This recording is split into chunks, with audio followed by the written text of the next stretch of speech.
자유한국당의 강경한 투쟁을 보고 민주당이 좀 놀란 것 같아요. 자유한국당이 그 웰빙 정당, 그 싸울 줄 모르는 이런 사람들이 이렇게까지 그야말로 그냥 온몸을 던져서 이 법을, 패스트트랙 입법을 막을 거라고는 생각을 못했던 것 같아요. 바꿔 말하면 얼마나 자유한국당을 무시했는가, 그동안. 민주당이 얼마나 자유한국당을 알로 봤으면 이렇게 생각을 했겠는가 하는 생각도 들고, 어쨌든 민주당 입장에서는 황교안체제가 들어선 다음에 잽을 좀 날렸었죠. 잽도 좀 날리고 나름대로는 떠봤을 겁니다. 권투 선수들 경기를 할 때 보면 초반에 한 1, 2, 3라운드까지는 서로 탐색전을 하잖아요. 민주당에서는 우리가 황교안 체제의 자유한국당을 한번 탐색을 해본 결과 얘네 별거 아니야, 이렇게 생각했던 것 같아요. 그런데 패스트트랙 입법에 관련돼서는 그야말로 나경원 원내대표를 필두로 해서 그야말로 자신의 모든 걸 거는 이런 모습, 지금까지의 그런 얌전한 웰빙 정당의 모습이 아니라 투지를 불사르는 이런 모습을 보였습니다. 이것에 굉장히 놀란 것 같아요, 민주당에서. 그래서 오늘 중앙일보에 이런 기사가 떴더라고요. 이 기사 내용을 잠깐 한번 같이 보고 오시겠습니다. 중앙일보 기사를 제가 일부 좀 추렸어요. 내용을 좀 제가 요약을 한 겁니다. 제목이 김관영에게 뒤통수 맞았다. 김관영은 바른미래당의 원내대표예요. 길 잃은 민주당 리더십 위기. 자유한국당이 선거법, 고위공직자 범죄수사처법, 공수처라고 하죠. 이것에 대한 패스트트랙 지정에 사활을 걸고 반대하면서 민주당 지도부의 리더십이 위기를 맞았다. 지금 이해찬 대표를 말하는 건데, 이해찬 대표가 지금 뭔가 구석에 몰린 것처럼 굉장히 말을 세게 하고 있고 택도 없는 얘기를 막 쏟아내고 있어요.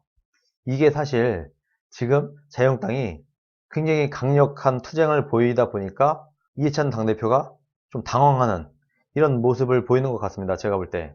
그러다 보니까 무슨 헛소리도 많이 나오게 되고, 말도 안 되는 240석이니 이런 진짜 말 같지도 않은 얘기까지 지금 나오고 있는 상황이라고 봅니다. 그리고 황교안을 굉장히 무시하는 듯한 이런 얘기를 막 쏟아내고 있어요. 그야말로 뭔가 잘 안 되니까 이렇게 악수를 둘 수밖에 없다, 그냥 막 나가는 거다, 이해찬이. 저는 그렇게 봅니다. 홍영표 원내대표 같은 경우도 기자회견에서 이런 사태를 상상도 못했다. 자유한국당의 반발을 예상했지만 그 강도와 방식은 예측하지 못했다, 이렇게까지 세게 반발할 줄 몰랐다, 이런 얘기죠. 자유한국당의 강수에 민주당 내부에서도 다소 안일했다, 이런 목소리가 나오고 있다고 합니다. 그럼에도 불구하고 지금 민주당의 대세는 반드시 가야 할 길이라는 거예요. 이 패스트 트랙이, 자유한국당이 무슨 폭력과 불법으로 국회를 무법천지로 만든다고 해도 공수처법과 선거법을 절대 포기하지 않을 것이다, 이렇게 강조를 했다고 합니다. 자유한국당이 폭력과 불법으로 국회를 무법천지로 만든다고 해요. 이 사람들의 주장인 거죠. 민주당의 주장이에요. 이 사람들도 이제 세게 말하는 겁니다. 그런데 지금 이것에, 이 패스트트랙의 키를 갖고 있는 것은 사실 자유한국당도 아니고 민주당도 아니고 바른미래당이에요.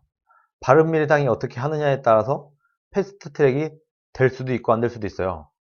이게 사실 좀 약간 다수결이라는 것에 약간 함정이기도 한데, 결국에는 민주당은 다 찬성할 것이고 자유한국당은 다 반대할 건데, 자유한국당만의 힘만으로도 이걸 막을 수 없고 민주당의 힘만으로도 지정할 수 없어요. 그러면은 소위 말하는 군소정당이라고 하는 이런 정당들의 국회의원의 머릿수가 필요한 거예요. 이때 이 머릿수를 어떻게 확보하느냐, 이게 말하자면 정치력이 될 수도 있는 겁니다. 그런데 지금 바른미래당에 있는 국회의원들이 이것을 반대하는 사람들이 나오고 있는 거예요. 그래서 제가 볼 때는 패스트트랙 통과가 어려울 것이다, 이렇게 보고 있습니다. 지금 김관영 원내대표 같은 경우도 지금 사과를 하고 있어요. 본인이 좀 말도 안 되는 억지를 부려서 사보임을 했는데 이것에 대해서 지금 사과를 하고 있는 파국에 어떤 사람이 또 나서갖고 이것을 밀어붙일지, 이걸 밀어붙이게 되면은 그 사람은 일단 바른미래당에서 약간 오히려 역적이 되거나 바른미래당을 와해시키는 그 중심에 서게 되는 겁니다. 그래서 이 짐을 질 사람이 나오기도 어려울 수 있다. 저는 그렇게 봅니다. 그런데 지금 자유한국당이 어쨌든 민주당의 예상을 벗어나서 강경한 투쟁을 보이는 것도 사실이에요. 그런데 제가 볼 때 아직 민주당의 자유한국당에 대한 공격은 아직 제대로 된 시작이 안 된 거라고 보고 있습니다. 이게 왜냐면 이렇게 한번 생각을 해봐야 될 것 같아요. 만약에 내가 민주당이라면, 내가 민주당의 지도부라면 자유한국당을 어떻게 요리해 먹을 것인가, 자유한국당을 어떻게 공격할 것인가 라고 한번 생각을 해보자는 거예요. 그런데 솔직히 말해서 민주당에 있는 사람들은 없는 것도 만들어서 공격을 하는 사람인데, 제 생각에 김거희라는 개인이 생각할 때 나라면, 내가 민주당이라면 자유한국당을 이러한 걸로 공격을 할 것 같다 라는 것들도 있잖아요. 솔직히 저도 그런 공격할 거리들이 황교안 당대표나 나경원 원내대표나 자유한국당이거나 이런 소위 말하는 자유한국당의 흠집을 내고 자유한국당을 끌어내리기 위한 여러 가지 전술 전략들이 있어요. 저도 있어요. 당연히.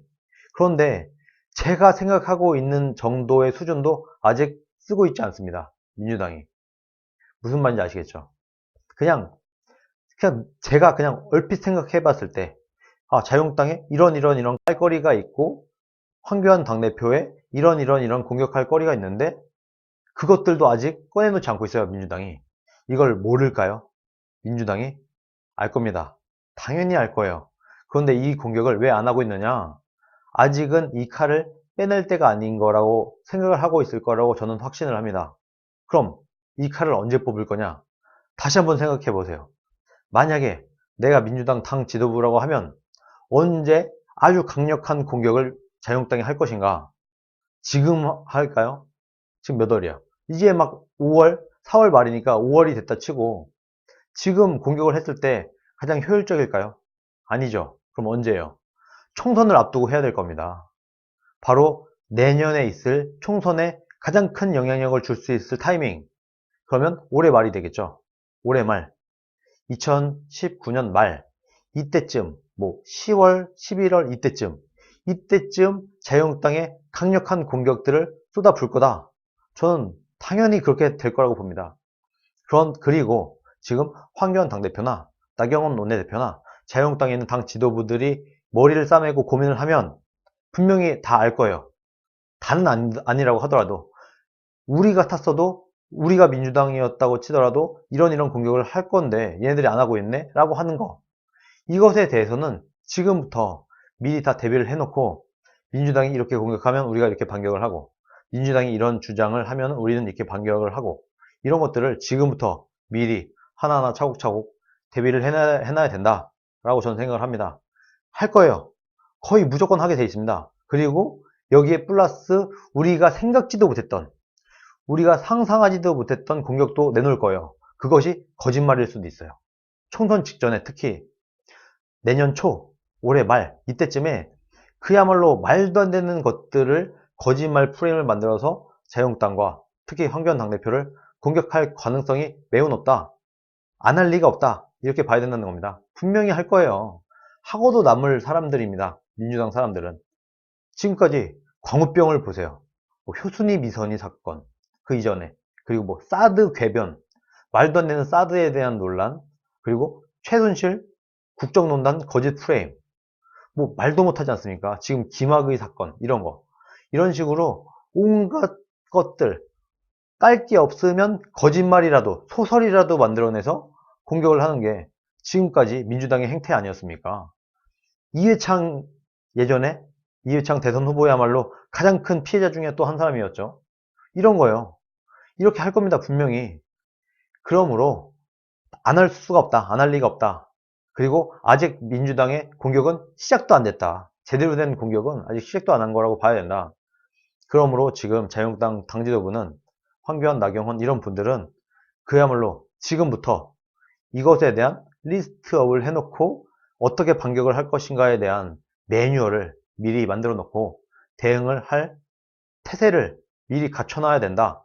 이거 대비 안 하고 있으면 바보입니다. 바보. 자유한국당 바보 되는 거예요.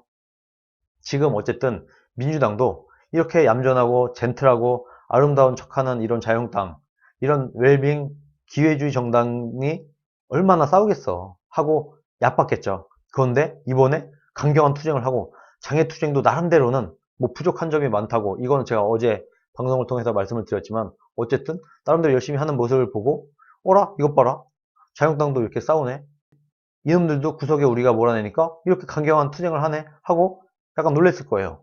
그리고 좀 당황했을 수도 있어요. 그렇지만 이 기세를 몰아서 더 강공을 펼쳐야 된다. 자유한국당이 공격을 하지 않으면 오히려 민주당이 공격할 구실을 만들어줄 수 있어요. 지금까지 해왔잖아요. 지금까지 봐온 거가 그거잖아요.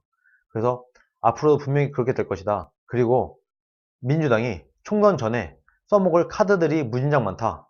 이것들에 대한 대비를 미리미리 해놔야 된다. 정치에서는 공격이 최선의 방어인 것 같아요. 방어를 하려고 신경 쓰다가 공격할 걸 다 놓치지 말고, 그야말로 핵심적인 부분, 이런 것들 하나하나 공격을 해서 강경한 투쟁을 해서 승기를 잡고 그 승기를 놓치지 않길, 그렇게 하시길 제가 부탁을 드리고 싶습니다. 그리고 너무 지금 어제 장애투쟁에서도 보면 너무 산발적이에요. 공격하는 건수들이 너무 많아.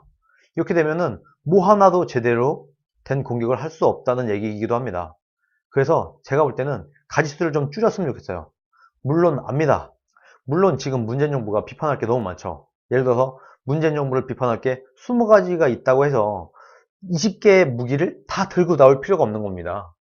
이 중에서 가장 임팩트 있고 가장 반박하기 어려운 거, 이런 거 한 세네 가지도 많은데 어쨌든 최대한 두세 가지 이 정도를 들고 와갖고 계속 물고 늘어지는 거예요. 그래서 요 두세 가지로 일단 문재인 정부를 완전히 공격을 해놓고 난 다음에, 이게 어느 정도 인식이 됐어요. 우리 국민들한테 야 이거는 정말 문재인이 잘못했네 라고 인식이 되면 그 다음 무기 하나씩 꺼내는 게 더 효율적인 싸움이다. 그냥 처음부터 문재인 정부 깔 게 너무 많다고 해서 한 번에 무기 20가지를 다 꺼내놓고 얘기를 하다 보면 국민들은 그 20가지 중에서 어느 것 하나도 귀에 꽂히지 않는 거예요.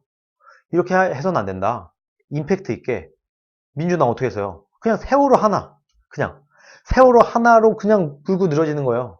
그러다가 세월호 하나로 뭔가 흔들리니까 이 다음에 또 다른 거 하나, 또 다른 거 하나 이렇게 꺼냈잖아요. 이렇게 해야 되는 겁니다. 이렇게 좀 보고 배울 건 배워야 돼요. 최순실 국정농단 어떻게 했나요? 그냥 국정농단 하나, 요 최순실 요거 하나만 그냥 줄기차게 물고 늘어지는 거예요. 요거 하나만 계속 떠들어 지겹게. 그렇게 하다 보니까 어쨌든 국민들이 이것에 대해서 인식을 하게 되지 않겠습니까? 이렇게 된 다음에 또 다른 거, 그리고 또 캐캐 묵은 세월호 다시 끄집어내고, 이런 식으로 한두 가지로 이슈를 만든 다음에 요걸로 상대방의 정당성을, 상대방의 잘못을 부각시켜 놓은 다음에 그 다음에 하나하나 이야기의 보따리를 풀어놓는 게 더 좋은 방법이다. 한 번에 20가지를 쏟아내면 어느 것 하나 국민들이 이해할 수 없다. 이것도 좀 이해를 하고 임팩트 있는 순서를 한번 정해 놓으세요. 가장 강력한 것부터 해서 가장 약한 것까지 순서대로 1등, 2등, 3등, 4등 순위를 쫙 나열해 놓고 하나씩 꺼내서 회포를 풀듯이 푸는 이런 전략을 하는 게 더 좋을 거다. 저는 그렇게 생각을 합니다. 그렇게 좀 해주시길 제가 부탁을 드리겠습니다.